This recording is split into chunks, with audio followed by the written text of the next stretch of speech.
बाबडीनो आयज आमच्या गोंयच्या मुक्तीचो दीस, Goa liberation day. Happy liberation day.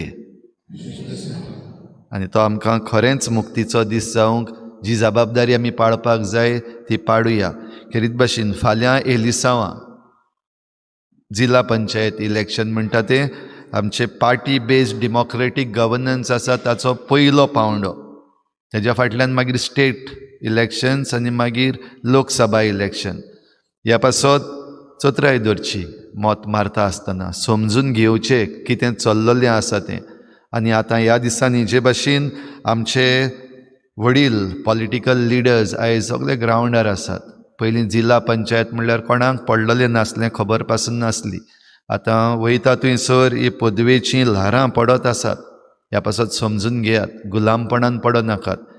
कालच्या दिसाक, आयच्या दिसाक आनी फाल्यांच्याय दिसाक पयशे येतले, चोत्राय धरात. आनी एक पावटी सांगता मुद्दम, चोत्राय धरात. हे पयशे आमचे न्हू, लोकांचे पयशे न्हू, ते चोरयेचे पयशे आसतले. नाजाल्यार थोडे जाण आपूण एलिसांवांक बसपाक आपणाचे बोडसांतले मोडटात, जिखपाक जाय देखून. पयशान जरी तर कोण मत घेता जाल्यार तुमी शिराप घेतात तातूंत. चोत्राय धरात, शिराप घेयनाकात. तशेंच हें मत मारपाक वचपाक आमकां जबाबदारी आसा.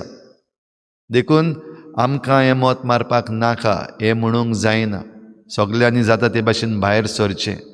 हाचे पयलीं जायतीं एलिसांवां जाल्यांत आनी जाता तितले पावटी आमी जायतीं लिसांवां शिकल्यांत. आदींची आमी लिसांवां शिकल्यात. भोव करून वोट स्प्लीट जाता ते, वोट स्प्लिटर्स आमचे मदें जायते आसतात. आनी उमकी पार्टी उमक्या मनशाक बसून आपूण जिखतले वोट डिवायड करून. हेंय बीन बरे भाशेन समजून घेयात आनी त्या प्रमाणे तुमचें मत मारात. तर हेंच करपाक तुमकां सगल्यांक फाल्यांच्या दिसाक सुरवात करता आसतना फाल्यां मिसाचे पयलीं आमी भोव पवित्र संस्काराची बुजवण करतले हांव 6:30 वाजता.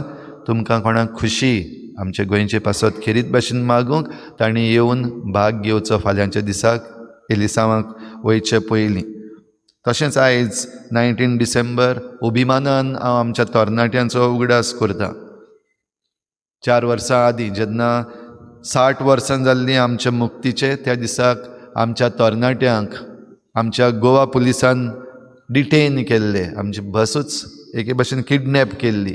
Home ministry under doctor Pramod Sawant आमचेर आड गेल्ले. फॉल्स केसीस आमचेर घातलेल्यो. कोर्टान त्यो केसीस भायर उडयल्यो. आमचें जैत जालें. तर आमच्या तरणाट्यांक म्हणजे तुमच्या भुरग्यांक तशेंच गोंयच्या आनी दुसऱ्याय तरणाट्यांक जांकां आमच्या पुलिसांनी आमच्या सरकारान धरून व्हेलोलीं आनी बंद केलोलीं, एके भाशेन हे क्रांतिकारी कशे, फ्रिडम फायटर्स कशे जावपाक ह्या दिसाक तांकांय एक सोयेग मेळ्ळलो. तुमचे मदलीं आवय बापूय थोडीं जाणां पुलीस स्टेशनाचेर आयलोलीं. ह्या भुरग्यांक पासत उगडास कोत्ता मुद्दम. कित्याक जरी तर आमी भायर सरनात, आमी आवाज करिनात जाल्यार कांयच जायना. आनी स्वता पासत जेन्ना आमी आवाज करता, मुखार सरता, तेन्ना जैत येतलें. सवकासायेन येतलें, पूण तें येतलेंच. ह्या पासत आयज आमच्या ह्या तरणाट्यांचो हांव अभिमानान उगडास करतां, तांकांय शाबासकी दितां. आनी फुडें आपलें गोंय सांबाळून दवरपाक तांकां बरें आवंडेतां. आनी आवय बापायकूय तुमकां सगल्यांक हें आमचें गोंय सांबाळून दवरूंक बरें आवंडेतां.